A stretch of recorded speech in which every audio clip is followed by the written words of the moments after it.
आज हम लोग ये नया चैप्टर शुरू करेंगे आप लोगों का, ठीक है। बाकी जो चैप्टर्स है आप लोगों के सिलेबस में एनुअल एग्जाम के लिए, वो सब कुछ शायद कवर अप हो चुका है, कुछ कुछ बाकी है जो बाद में डिस्कस कर लूंगी मैं, बट ये वाला मैंने नहीं पकड़ा था, ये रह गया था आप लोगों का, ठीक है। तो ये स्टार्ट करेंगे आज। Nomadic empire, nomadic empires Bengali में बोलते हैं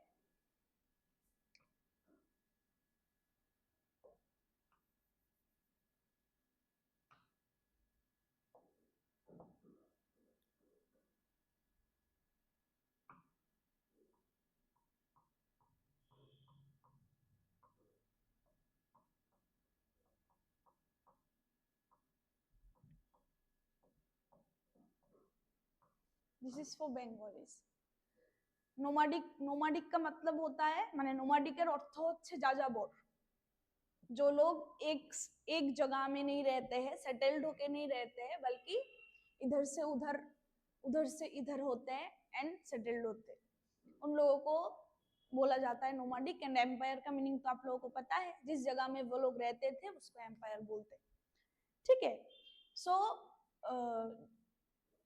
ये ऐसा एक पोर्शन है हिस्ट्री का जिसमें हम लोग देखेंगे कि कहां से, कौन से जगह से, कब, मतलब कौन सी सेंचुरी में ये নোমাডিক এম্পায়ার ইন্ট্রোডিউস हुआ था। মানে যাযাবর সাম্রাজ্য কখন এসেছিল, কারা করেছিল যাযাবর সাম্রাজ্যে, কাদের বাস ছিল, কারা বসবাস করতো, কোথা থেকে আসছিল, কোথায় থাকতো, কোথায় সেটেল ডাউন করতো, সবকিছু এই চ্যাপ্টারে তোমরা দেখতে পাবে, ठीक है। ओके, चलो शुरू करते हैं हमारा चैप्टर जो है। इधर से पहले थोड़ा सा इंट्रो देख लो, किछुटा इंट्रोडक्शन, देन हम लोग मतलब मेन जो हमारा चैप्टर होता है वहां जाएंगे, ठीक है। देखो, the term nomadic empires can appear contradictory. Nomads are arguably quintessential wanderers organized in family assembles with a relatively undifferentiated economic life and rudimentary systems of political organization. थोड़ा सा टफ वर्ड इधर यूज हुआ है, आप लोगों को simply समझाती हूँ मैं, ठीक है। नोमाडिक एम्पायर का मीनिंग है कि वो वंडरर्स है, मतलब कहाँ से आए हैं, यहाँ से तो नहीं है, जहां पर आए हैं वहां का सेटल्ड लोग नहीं है, वो लोग कहीं से आए हैं एंड सेटल्ड हुए हैं, या किसी दिन बाद वो फिर और एक जगह में और दूसरे प्लेस में वो लोग चले जाएंगे, ऐसा हो सकता है, ठीक है। तो nomadic empires means their economic life and system of political organisation अलग है। उन लोगों का इंट्रोडक्शन जैसा अलग है, वैसे ही उन लोगों का लाइफस्टाइल अलग है, उन लोगों का অকুপেশন अलग है, যে কাজকর্ম করতো সবকিছু আলাদা ছিল, আমাদের মতো ইকোনমিক লাইফ তাদের ছিল না, ঠিক আছে। Political life, economic life, social life সম্পূর্ণই আলাদা। আমরা যেরকম এখন কি হয়, আমরা সবাই সেটেলড একটা জায়গায়, যাযাবরের মতো এখান থেকে ওখানে ঘুরি না, রাইট। বাট যাযাবর সাম্রাজ্য বা নোমাডিক এম্পায়ারে আমরা দেখি যে এখান থেকে ওখান, মানে যাযাবর যাদের বলা হয়, যে কোনো একটা জায়গায় স্থায়ী থাকতে পারে না, ঠিক আছে। তো আমরা এখানে এটাই দেখবো যে যারা যাযাবর হয়, যারা এক স্থান থেকে অন্য স্থানে ঘুরে বেড়ায়, जो लोग इधर से उधर घूमते रहते हैं, उन लोगों का क्या लाइफ है, like political life, social life, economic life, उन लोगों का ऑक्यूपेशन क्या है, इसमें हम लोग कौन से ट्राइब्स देखते हैं, वहां पर कौन से लोग रह चुके हैं या मतलब रहते थे, वो सब कुछ इस चैप्टर में आपको ब्रीफली देखने को मिलेगा या सीखने को मिलेगा। समझ में आया इंट्रोडक्शन क्या, मतलब इसका जो चैप्टर का जो मेन जो कंपोनेंट क्या है।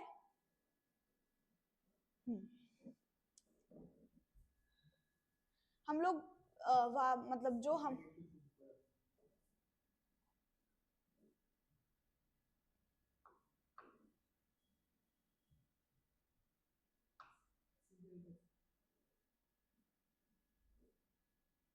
कुछ ना, अच्छा ठीक है।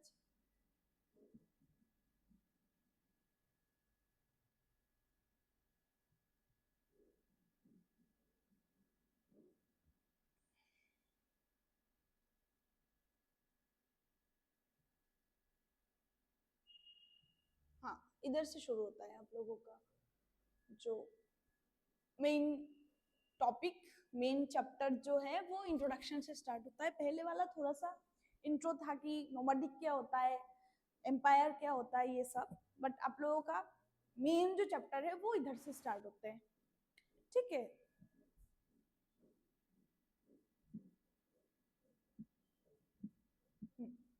इधर से स्टार्ट देखो, इंट्रोडक्शन में क्या बोला है, in the early decades of 13th century. अब अगर आप लोगों को पूछा जाए कि कब नोमैडिक जो एम्पायर था वो उसका इंट्रोडक्शन हुआ, उसका इंट्रोड्यूस हुआ, কখন যাযাবর সাম্রাজ্যের ইন্ট্রোডাকশন হয়েছিল বা যাযাবর সাম্রাজ্যের উৎপত্তি হয়েছিল, তখন তোমাদের লিখতে হবে 13th সেঞ্চুরি, ठीक है। और जरा बांग्लाয় लिखबे तारा लिखबे 13th को बंगाली में क्या बोलते हैं, पता है किसी को 13th को बंगाली में क्या बोलते हैं?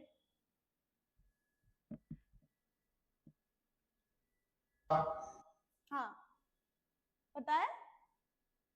13 त्रयोदश शताब्दी। नहीं, हाँ हाँ, वेरी गुड, किसी ने बोला त्रयोदश शताब्दी, right, very good, yes yes, त्रयोदश शताब्दी,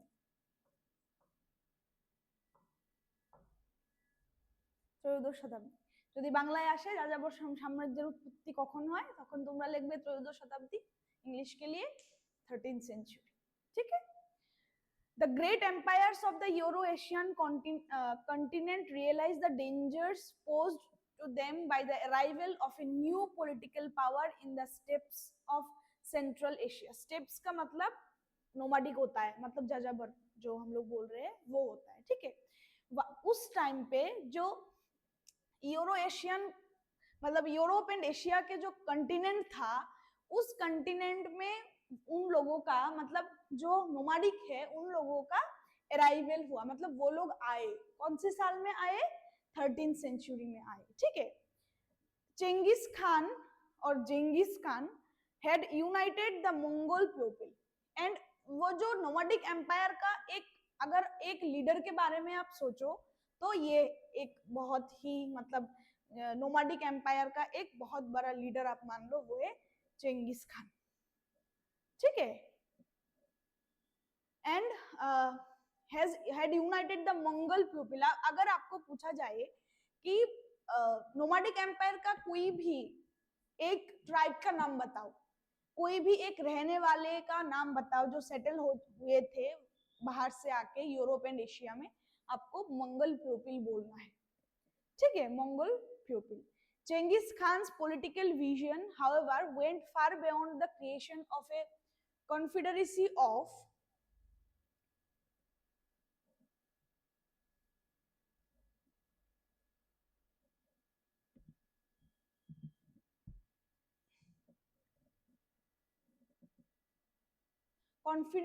of tribes in the steppes of Central Asia. He had a mandate from God to rule the world. मतलब जो लोग लाइक ट्राइब्स थे, मतलब मंगल्स जो लोग थे, ठीक है, मंगल्स जो पीपल थे उन लोग चेंगिस खान को गॉड मानते थे, भगवान। उन लोगों के कॉलोनियल जो एक जगह है, मतलब उन लोगों का जो साम्राज्य है, उन लोगों का जो एम्पायर है, उसका गॉड मैंडेट फ्रॉम गॉड, उन लोग मानते थे कि वो भगवान से आया है, टू रूल द वर्ल्ड। वो एक ऐसा व्यक्तित्व है, वो एक ऐसा पर्सनैलिटी है जो कहाँ से आया है, भगवान के रूप होके वर्ल्ड को रूल करने के लिए वो आया है। कौन आया है? चेंगिस खान, ठीक है। Even though his own lifetime was spent consolidating his hold over the Mongol tribes, leading and directing campaigns into adjoining areas in North China, Transoxiana, Afghanistan, Eastern Iran, and the Russian steppes, his descendants traveled further afield to fulfill Genghis Khan's vision and create the largest empire the world had ever seen. And वो लोग अपना empire बनाने के लिए, ठीक है, वो जो चेंगिस खान के जो फॉलोअर्स थे, या फिर आप मान लो जो मंगोल पीपल थे, मंगोल ट्राइब्स जो थे वहां के, वो लोग बहुत मतलब ऐसा कैंपेन किया है, जैसे कहाँ कहाँ किया है, नॉर्थ चाइना में देखते हैं हम लोग, ट्रांस ओक्सियाना में देखते हैं, अफगानिस्तान में देखते हैं, ईस्टर्न ईरान में देखते हैं, रशियन स्टीप्स में देखते हैं। मतलब आप लोगों को अगर इसमें से पूछा जाए कि कैंपेन जो मंगल्स लोग जो कैंपेन करते थे अपने जो एम्पायर को इंट्रोड्यूस करने के लिए, कहाँ कहाँ करते थे या कहाँ कहाँ किया, जैसे कि नॉर्थ चाइना आप लोगों को लिखना है, north China, trans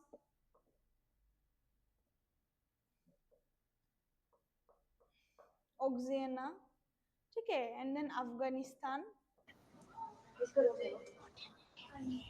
hello ma'am, yes, एक कौन सी क्लास? क्या बोला आपने? ईस्टर्न ईरान, रशिया, ये जो 5 जगह में उन लोगों ने, किसी ने क्या पूछा है मुझे, बोलो क्या बोला आपने? किस सब्जेक्ट में? कौन सब्जेक्ट? हिस्ट्री। हम लोग के पास हिस्ट्री नहीं है। हाँ, हिस्ट्री नहीं है आज? क्या बोला आपने?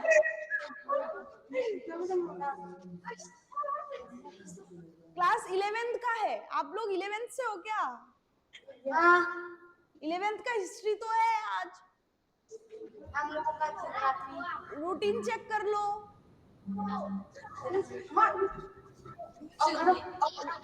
रूटीन चेक करके फिर बताना, ठीक है? लेकिन क्योंकि बाकी लोगों ने बोला है कि है, वो लोग तो क्लास कर रहे हैं। ओके, सो हम लोग जो देखते हैं वहां पर नोमैडिक एम्पायर को इंट्रोड्यूस करने के लिए वहां पे मंगोल ट्राइब्स कौन से जगह में कैंपेन किए थे? North China, Transoxiana, Afghanistan, eastern Iran and Russia, ठीक है? स्टिप्स का मतलब नोमैडिक है। His descendants traveled further afield to fulfill Genghis Khan's vision.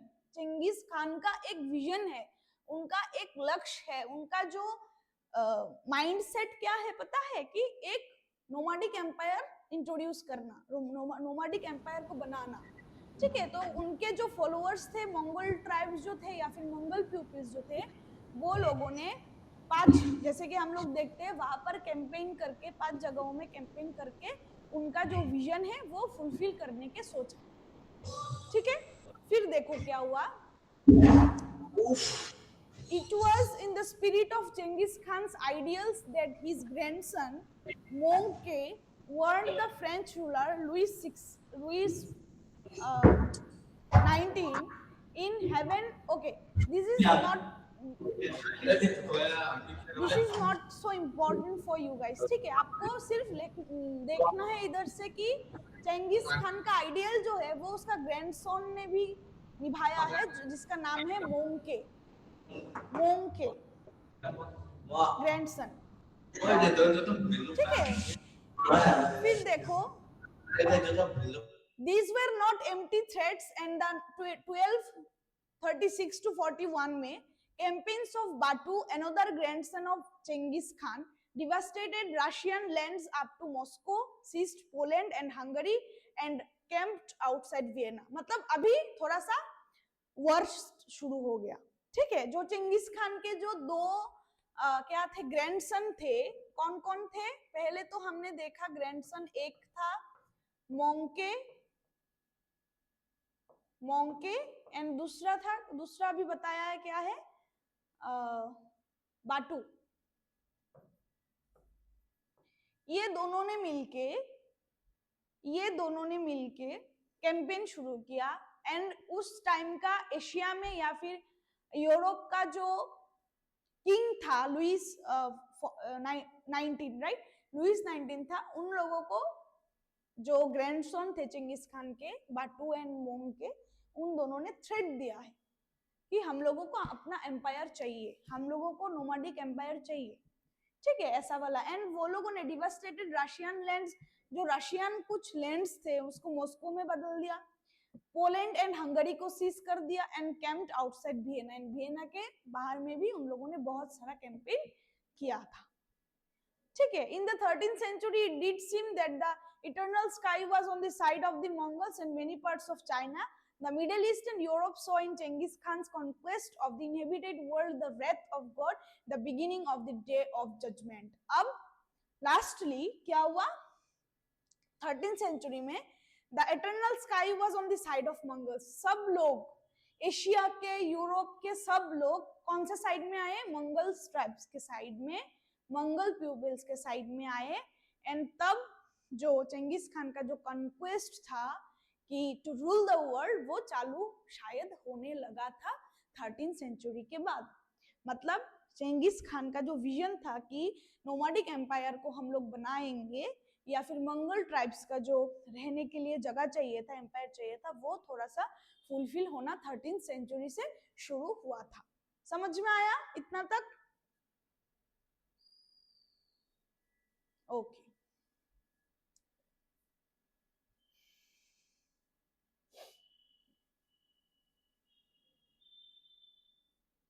अब देखो, how did the Mongols create an empire that dwarfed the achievements of the other world conqueror? Alexander मतलब यहाँ पर बोल रहा है कि मंगल्स कैसे इतना जल्दी उन लोगों का एम्पायर बना लिया था, कैसे, क्या क्या रीजन था। देखो, in pre industrial age of poor technical communications what skills were deployed by the Mongols to administer and control such a vast dominion। कैसे अचानक से 13th सेंचुरी में पूरे एशिया एंड यूरोप में मंगल्स का कैसे डोमिनेशन बना था, वो लोग कैसे पूरे यूरोप एंड एशिया में डोमिनेट कर रहे थे लोगों को, क्यों इतना इंपॉर्टेंट हो गया मंगल्स का रहना, क्यों इतना इंपॉर्टेंट हो गया चंगेज खान का विजन को फुलफिल करना, क्या रीजन है, वो सब कुछ आप लोगों को इस चैप्टर में देखने को मिले। In the making of his imperium what happened to this plurality, we need to start our discussion however with a humble set of questions to better. मतलब ये सारे क्वेश्चंस जो मैंने किया या फिर इधर लिखा है, पॉलिटिकल व्यूज कैसा था, सोशल व्यूज कैसा था, ठीक है, एंड क्यों इतना मतलब डेवलप हो गया था मंगल्स का रहना उधर, क्यों इतना इंपॉर्टेंट था, क्यों वो जो मंगल पीपल चाहते थे वो क्यों इतना जल्दी हो गया 13th सेंचुरी में, वो सब कुछ इस चैप्टर में देखो मिलेगा आप लोगों को, ठीक है। हाँ, इधर से शुरू होता है आप लोगों का chapter. Social and political background कैसा था, समाज एवं राजनैतिक जे प्रेक्षापटটা কিরকম ছিল, সামাজিক এবং রাজনৈতিক প্রেক্ষাপট কিরকম ছিল ওই টাইমে বা ওই 13th সেঞ্চুরিতে, ত্রয়োদশ শতাব্দীতে, ওইটা আমরা দেখব, ঠিক আছে। দেখো, the Mongols were a diverse body of people linked by similarities of language of the Tatars, Khitan and Manchus to the east and the Turkic tribes to the west। देखो, मंगल्स जो थे, जो मंगल्स प्यूपिल्स थे, ठीक है, जो मंगल्स प्यूपिल्स थे, वो लोग हर लोगों का जो जितने लोग जो भी लैंग्वेज में बात करते, जितने लोग जो भी लाइक बहुत सारे लैंग्वेजेस है इधर देखो, तातर्स, खितान, मंचूस ईस्ट में, हाँ, एंड टर्किक ट्राइब्स भी थे वेस्ट में, वो सबका जो लैंग्वेज है वो सब कुछ मंगल्स में थे, एंड वो लोग कुछ उस जो लैंग्वेज को बोलते थे, इंपॉर्टेंस देते थे, जिसकी वजह से मंगोल्स का रहना ये एक रीजन है, लैंग्वेज रीजन, ठीक है, मतलब भाषागत जे कारण कि जे मंगोल पिपल्स যারা ছিল, मंगल्स पिपल्स जो लोग थे, उन लोगों का जो मतलब उन लोग जो लैंग्वेज के सिमिलरिटीज थे वहां पर, जैसे कि तातर्स, खितान, मंचूस ईस्ट में, टर्किक ट्राइब्स वेस्ट में, उन लोगों को आता था एंड वो लोग इंपॉर्टेंस देते थे, ठीक है। मंगल पीपल्स में वो लोग भी शामिल थे जो ये सारे लैंग्वेज बोल सकते थे, ठीक है। Some of the Mongols were pastoralists while other are hunter gatherers. अब देखो, ये जो ऑक्यूपेशन है कि वो लोग क्या करते थे, मंगल्स पीपल तो इधर से उधर जाते थे, बट जब वो एम्पायर बनाया रहने के लिए कि हाँ हम लोग इधर रहेंगे, ठीक है, तो उनका ऑक्यूपेशन क्या था, पहले तो ऑक्यूपेशन अगर आपको पूछे तो फर्स्ट वन इज पेस्टोरलिस्ट, एक पेस्टोरलिस्ट ये एक है उनका ऑक्यूपेशन, एंड दूसरा इज हंटर गेदरर, हंटर गेदरर शिकार करा, हंटर गेदरर। अब पेस्टोरलिस्ट क्या है? जो लोग काऊ पालते थे, শিপ मतलब গরু যারা পালতো, ছাগল ভেড়া, ঠিক আছে, ওই জিনিসগুলি যারা পালতো ওদেরকে বলা হয় पेस्टोरलिस्ट। माने होच्छे जो लोग, इसका मीनिंग होता है कि जो लोग काऊ पालते थे या फिर गोट या फिर शीप, ये सब कुछ जो चीज होता है, एनिमल्स, डोमेस्टिक एनिमल्स जो पालते थे उन लोगों को, मतलब वो लोग जो मंगल्स प्यूपिल्स थे उन लोगों का एक पार्ट का ऑक्यूपेशन क्या था? पेस्टोरलिस्ट, एंड दूसरे का था जैसे कि और एक पार्ट का क्या था? हंटर गेदरर। ठीक है, अब पेस्टोरलिस्ट क्या होता है? जो लोग डोमेस्टिक एनिमल्स को पालते थे उन लोगों को हम लोग बोलते हैं पेस्टोरलिस्ट। ठीक है, एंड हंटर गेदरर तो आपको सबको पता है, जो जंगल में जाके शिकार करते, हंटर करते एनिमल्स को, उन लोगों को हम लोग क्या बोलते हैं? हंटर गेदरर बोलते हैं। ठीक है, देखो, द पेस्टोरलिस्ट टेंटेड हॉर्सेस, उन लोगों के पास घोड़ा था, sheep, to a lesser extent cattle, मतलब जो लोग थोड़ा सा रिच थे, थोड़ा सा उनके पास थोड़ा सा पैसा था, या फिर उन लोग थोड़ा सा मतलब डेवलप्ड हुए थे, उन लोगों के पास क्या था? Horses, sheep. ठीक है, और थोड़ा सा लेसर एक्सटेंट में जो लोग थोड़ा सा नीचे है, पोर क्लासेस है या फिर मिडिल क्लासेस है, उन लोगों के पास क्या था? कैटल, गोट्स, कैमल्स, जो डोमेस्टिक होते हैं। कैटल, गोट डोमेस्टिक होते हैं, कैमल्स भी होते हैं, कैमल्स भी उन लोगों के पास होते हैं। तो ये जिनके पास होते थे या जो लोग ये सब कुछ पालते थे उन लोगों को हम लोग बोलेंगे पेस्टोरलिस्ट। समझ में आया पेस्टोरलिस्ट क्या है? समझ में आया कि नहीं? बोलो। हाँ, ये पेस्टोरलिस्ट है। एंड हंटर गैदरर्स तो पता ही है आपको। They nomadized in the steppes of Central Asia in a tract of land in the area of the modern state of Mongolia. This was a majestic landscape with wide horizons, rolling plains reached by the snow-capped Altai mountains to the west and arid Gobi Desert in the south, and drained by the Onon and Silinga rivers and myriad springs from the melting snows of the hills in the north and the west. मतलब ये जो है ये एक geographical location है हमारा nomadic empires का। कैसा जियोग्राफिकल लोकेशन है? एरिया को नाम दिया गया है मंगोलिया, क्योंकि वहां पर मंगोल पीपल्स जो थे वो लोग रहने लगे थे, राइट, मंगोलिया। और वो कहाँ थे? मेजेस्टिक लैंडस्केप, सुंदर मेजेस्टिक जैसा दिखता था। वहां पर रोलिंग प्लेन्स भी थे, ठीक है, ringed by the snow capped Altai mountains भी थे to the west, the arid Gobi desert भी थे साउथ में, drained by the Onon and Selenga river भी थे, माइग्रेट स्प्रिंग्स, एंड स्प्रिंग्स भी होते थे, स्नो भी मेल्ट होते थे। मतलब जो कुछ भी सीजन होता है हमारा, समर जैसे कि डेजर्ट होते थे समर के लिए, ठीक है, प्लेन्स भी होते हैं, देन माउंटेन्स भी होते थे, रिवर्स भी होते थे, स्प्रिंग में स्नोफॉल होते थे, सब कुछ। मतलब मेजेस्टिक इसलिए बोला कि वहां पर आपको सब कुछ दिखने को मिलेगा जो जिस जगह में मंगोल्स रहते थे, ठीक है। हाँ, lush luxuriant grasses for pasture and considerable small game were available in a good season. वहां पे बहुत सुंदर ग्रास आपको देखने को मिलेगा, हरियाली देखने को मिलेगा, ग्रीन ग्रीन सब कुछ देखने को मिलेगा, क्योंकि वहां का मौसम अच्छा है, वेदर बहुत ज्यादा अच्छा है मंगोलिया का, ठीक है। फिर देखो, the hunter gatherers resided to the north of the, जो लोग हंटर गैदरर्स थे वो लोग कहाँ रहते थे?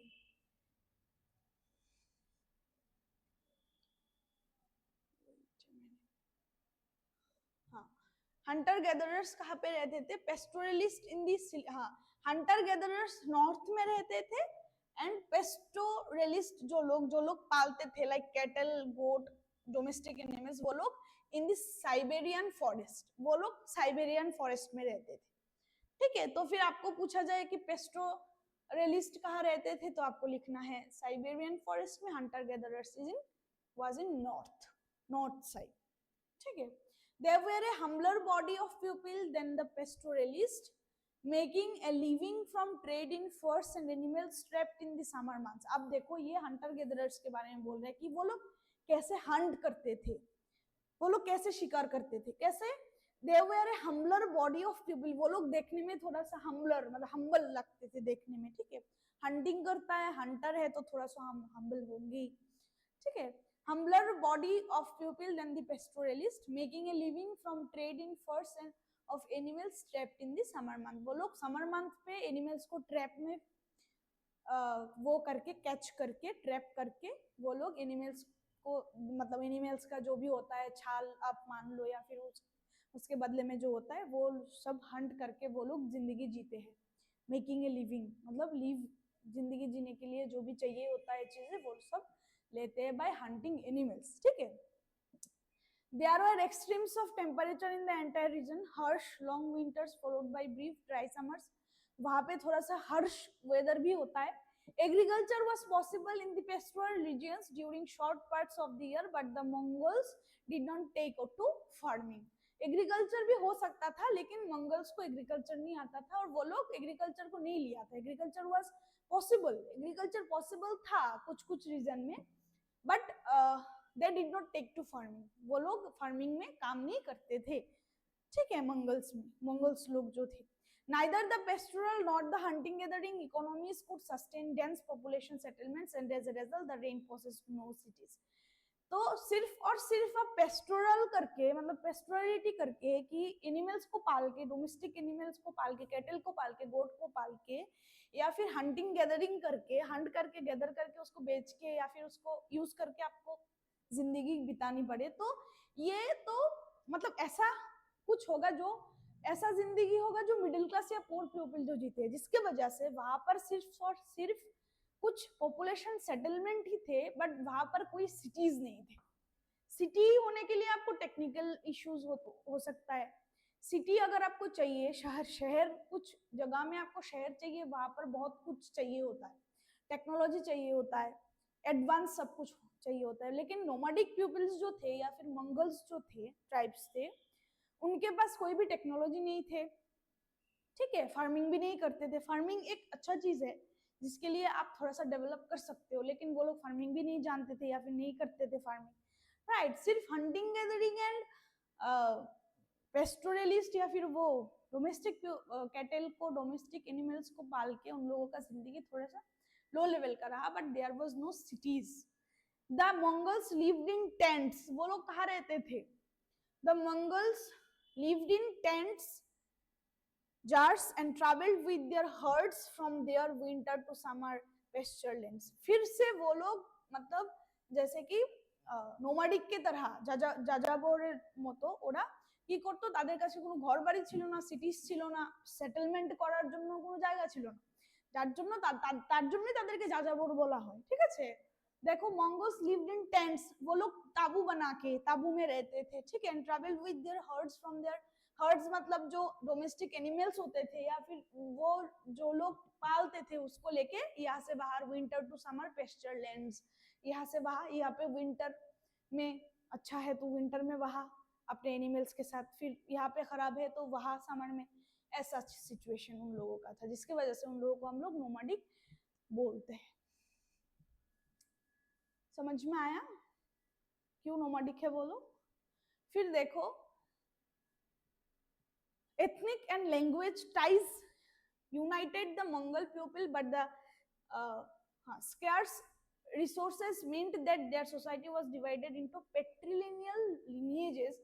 The richer families were larger, possessed more animals and pastoral lands। देखो ethnicity मतलब कल्चरल एथनिसिटी जो है, मोरल एथनिसिटी जो है, एथनिक जो एक चीज होता है, ये ethnicity and language ties untied the Mangal people, मतलब मंगल पीपल को वो एथनिसिटी एंड लैंग्वेज टाई करते हैं एक साथ, बांधते हैं एक साथ। लैंग्वेज हम सबको पता है कि मंगल पीपल वो जो लैंग्वेज के साथ अपने जो रिलेशन है वो टाई करता है, but the scarce resources meant that their society was divided into patrilineal lineage।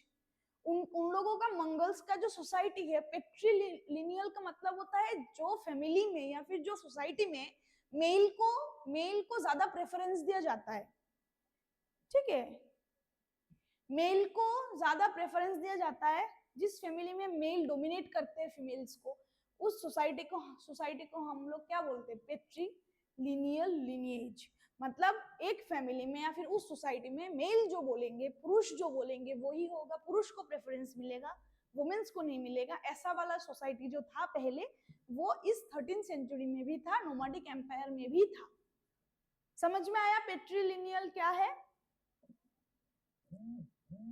Okay, फिर देखो पेट्रीलिनियल लिनिएज था। The richer families were larger, जो रिच फैमिलीज होते थे, ठीक है, जो रिच फैमिलीज होते थे वो बहुत बड़े, मतलब लार्ज होते थे। Possessed more animals and pasture lands, उन लोगों के पास बहुत बहुत एनिमल्स होते थे क्योंकि वो रिच है। जैसे कि आज के जमाने में जिसके पास बहुत बहुत पैसे है वो रिच है, उस जमाने में पैसे नहीं था, तो वो लोगों का क्या रिच था, जिसके पास जितना ज्यादा एनिमल है, जिसके पास जितना ज्यादा कैटल है या फिर गोट है, या फिर आप मान लो कैटल है, गोट है, कैमल है, जितना भी लोगों के पास जितना ज्यादा है वो लोग रिच है।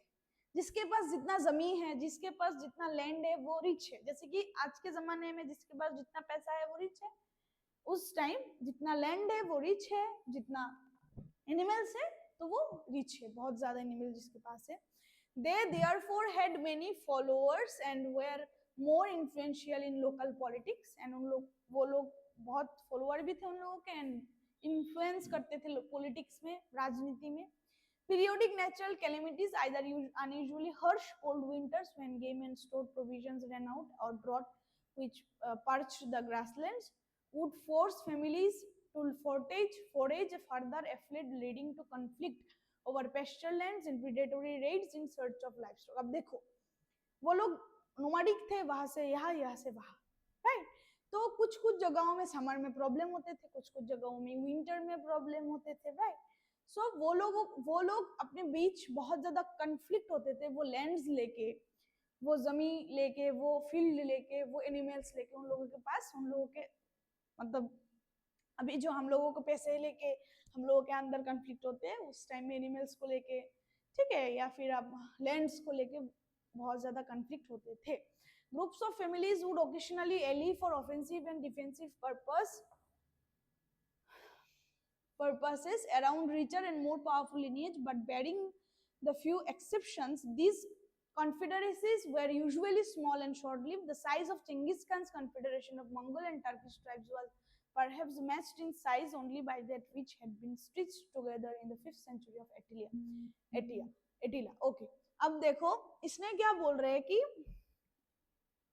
वो जो अभी जैसे कि हमारे सोसाइटी में क्या है, रिच एंड पोर के बीच गैप है ना? रिच जो रिच होते जा रहे हैं, जो गरीब है वो गरीब होते जा रहे हैं, ऐसा वाला सिचुएशन होता है हमारी सोसाइटी। उस टाइम में भी जो लोगों के पास ज्यादा एनिमल्स था, जो लोगों के पास ज्यादा लैंड्स था, वो rich and richer and richest, and जिसके पास नहीं था वो लोग पोर या मिडिल क्लास फैमिली से बिलोंग करते थे। उन लोगों का कोई फैमिली नहीं होता था क्योंकि वो लोग नोमैडिक होते थे ना, যাযাবর ছিল তারা, যার জন্য তারা তাদের এনিম্যালস এন্ড ল্যান্ডস নিয়েই থাকতো। যদি তুমি আমার ল্যান্ড চাও বা আমার পশু নিয়ে, এনিম্যালস নিয়ে কোনো কিছু কনফ্লিক্ট করতে আসো, তখন তাদের মধ্যে কনফ্লিক্ট হয়, তখন তাদের মধ্যে ঝগড়া ঝামেলা হয়, যেরকম আমাদের এখন টাকা নিয়ে হয় সেরকম, ঠিক আছে? Unlike Attila, however, Genghis Khan's political system was far more durable and survived its founder. It was stable enough to counter larger armies. देखो अभी हमने इकोनॉमिक सोसाइटी पर लिया, इकोनॉमी कैसा था उन लोगों का ऑक्यूपेशन था दो तरीके का, क्या क्या, एक है पेस्टोरलिस्ट, एक दूसरा है हंटर गैदरर। एक है जो लोग डोमेस्टिक एनिमल्स पालते थे, एंड दूसरा पार्ट जो है हंटर गैदरर थे, हंटिंग करते थे, गैदर करते थे, अपना जीवन जीते थे। ये हो गया हमारा इकोनॉमी। अब आओ पॉलिटिकल में कैसा थे, लेकिन इकोनॉमी थोड़ा सा डाउन था, जिसकी वजह से वहां पे सिटीज नहीं थे, वो लोग टेंट बना के, ताबू बना के रहते थे, राइट?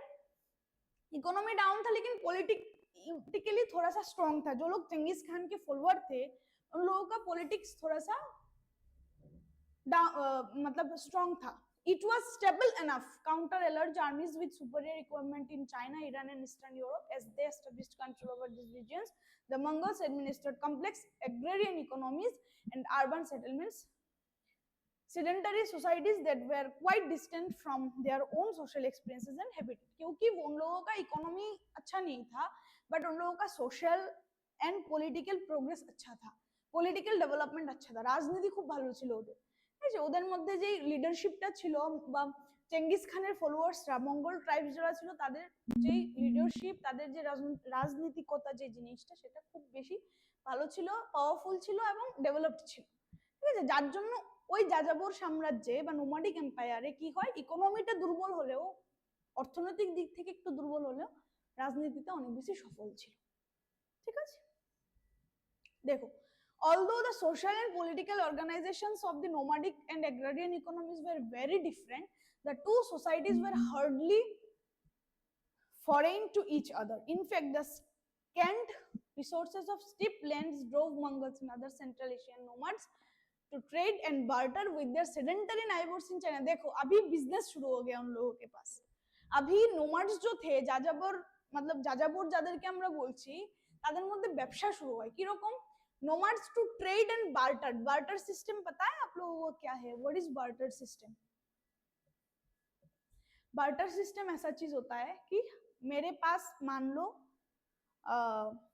चावल नहीं है, ठीक है, आपके पास है, लेकिन आपके पास लाइक कोई फ्रूट नहीं है, लेकिन मेरे पास है।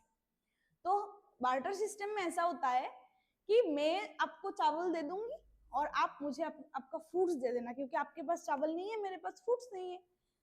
मैं आपको चावल दे दूंगी एंड आप मुझे फ्रूट्स दे देना। ऐसा होता है बार्टर सिस्टम। जिसके पास जैसा जो होता है वो बार्टर करके वो खुद, जिसके पास वो नहीं, जो चीज नहीं होता है वो खुद लेता है। समझ में आया बार्टर सिस्टम क्या है? समझ में आया? प्रोडक्ट्स का मतलब জিনিসের বা খাবার জিনিসের आदान प्रदान है। ठीक है, यस, वो पैसा दे के हम लोग जो खरीदते हैं, अभी चावल चाहिए पैसा दो, चावल लो, है ना, फ्रूट्स चाहिए पैसा दो। उस टाइम ऐसा नहीं था, उस टाइम वो अलग अलग सिस्टम था। पैसा नहीं कमाते थे वो लोग, जिसके पास जो चीज नहीं था वो लेते थे। ठीक है, वो था बार्टर सिस्टम। एंड वो बार्टर सिस्टम ही वो लोग ट्रेड करते थे। उन लोगों का जो बिजनेस है वो बार्टर सिस्टम से चालू हुआ था। ठीक है, जैसे कि किसके साथ? वो लोग आपस में नहीं करते थे, वो लोग चाइना के साथ बार्टर सिस्टम करते थे। चाइना के साथ, यूरोप एंड एशियन कंट्री जो है या फिर सेंट्रल एशिया जो है, वो किसके साथ बार्टर सिस्टम करते थे? चाइना के साथ। ठीक है, this was mutually beneficial to both parties. जो चाइना के लिए भी है, नोमाडिक के लिए भी बेनिफिशियल थे। Agricultural produce and iron utensils from China were exchange for horses. हाँ, देखो कैसे नोमाडिक होते हैं। चाइना में क्या है? चाइना में है लाइक टेक्निकल है, तो इसलिए एग्रीकल्चर है चाइना में, एग्रीकल्चर भी होता है चाइना में, राइट। एंड আয়রন ইউটেন্সিলস, বাসনপত্র যদি আমরা বলি, বাসনপত্র হতো এবং ফসলও হতো। ঠিক আছে, কিন্তু যেটা নোমাডিক এম্পায়ারে হতো না। এবার নোমাডিক এম্পায়ারে কি ছিল? নোমাডিক তারা কি করতো? ওদের কাছে এনিমেল ছিল, রাইট, ল্যান্ড ছিল। তখন তারা বার্টার সিস্টেমে চায়না তাদেরকে এগ্রিকালচার দিত, আয়রন ইউটেন্সিলস দিত, আর নোমাডিকরা এনিমেলস দিত চায়নাকে। বুঝতে পেরেছো কিভাবে বার্টার সিস্টেমটা হতো তাদের? समझ में आया वो लोग कैसे बार्टर सिस्टम करते थे? ओके, चाइना के पास क्या थे? चाइना के पास एनिमल्स नहीं थे, काउ नहीं थे, कैटल नहीं थे, गोट नहीं थे, लेकिन नोमाडिक के पास थे, राइट। और चाइना के पास जो थे, जैसे कि आयरन यूटेंसिल्स या फिर आप एग्रीकल्चरल प्रोडक्शन जो भी थे, वो नोमाडिक के पास नहीं थे। तो वो लोग बार्टर सिस्टम करके, वो लोग नोमाडिक एम्पायर के जो लोग हैं, मंगोल पीपल क्या लेते थे? चाइना से यूटेंसिल्स लेते थे, एग्रीकल्चरल प्रोडक्शन लेते थे, एंड चाइना को क्या देते थे? हॉर्सेस, फर्स end game trapped by this step. उन लोगों को हॉर्सेस, फर्स, कैटल्स, जो भी कैमल्स थे वो लोग दिया जाता था, जिसके बदले में उन लोगों को क्या मिलता था? Iron utensils, agricultural produce. समझ में आया वो लोग कैसे बार्टर सिस्टम करते थे? Okay. Commerce was not without its tensions, especially as the two groups unhesitatingly applied military pressure to enhance profit. When the Mongol lineages allied, they would force their Chinese neighbors to offer better terms, and trade ties were sometimes discarded in favor of the outright plunder. This relationship would alter when the Mongols were in Dzeri. The Chinese would then confidently assert their influence in the steppe. अब क्या हुआ, वो लोग अपने मर्जी से पहले तो बिजनेस का जो लाइक बिजनेस का जो अमाउंट होता है वो छोटा था, ठीक है। फिर बाद में वो लोग अपने अपने मर्जी से अपना बिजनेस का जो रूल्स है वो बढ़ाने लगा, जैसे कि मैं ये दूंगी तो आपको ये देना पड़ेगा। ये बार्टर सिस्टम का थोड़ा सा सिस्टम जो होता है या फिर रूल्स होता है, रूल्स रेगुलेशन वो लोग बिछाए थे। ओके, आज के लिए इतना ही। नेक्स्ट डे पे थोड़ा सा और आप लोगों का बाकी है इस चैप्टर से, वो हम लोग बाद में करेंगे, ठीक है। अब बताओ कि नोमाडिक एम्पायर का लीडर कौन थे, किसको मानते थे वो लोग अपना लीडर, या फिर कौन बोलते थे, कौन किसका विजन था नोमाडिक एम्पायर बनाने का, কার নাম কে ছিল লিডারটা? Genghis Khan. Yes, okay, very good, Genghis Khan. And वो टाइम, वो सेंचुरी कौन से सेंचुरी में? 13th century, yes, right, very good, very good. So और वहां पे यस, नोमाडिक एम्पायर पे हम लोग कौन से ट्राइब को देखते हैं? मंगोल साम्राज्य। Mongol tribes, yes, very good, right, yes, okay. और वो लोग कहाँ कैंपेन किए थे, मैंने लिखा है आप लोगों को, बोलो। मास्को। यस, नहीं, मैंने पूछा कैंपेन कहाँ किए थे? China, yes, Russia, Afghanistan, Afghanistan, Russia, okay, very good, सबको पता है, राइट।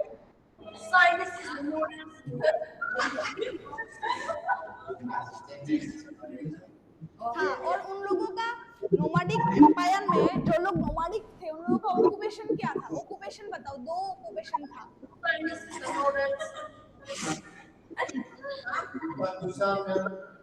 बोलो। एक पेस्टोरलिस्ट है जो एनिमल्स पालते थे, एंड दूसरा शिकारी संग्रह, दूसरा शिकारी संग्रह, पशुपालन। जो लोग शिकार करते थे उन लोगों को क्या बोलते हैं हम? पशुपालन। जो शिकार करते हैं, जो हंटिंग करते हैं, उन लोगों को क्या बोला जाता है इधर? हंटर गैदरर, है ना? First one is pastoralist and the second one is Hunter gatherer, right? Alright, okay. तो ये चैप्टर और थोड़ा सा बाकी है आप लोगों का, वो नेक्स्ट डे पे हम लोग कंप्लीट करेंगे, okay? That's all for today, thank you.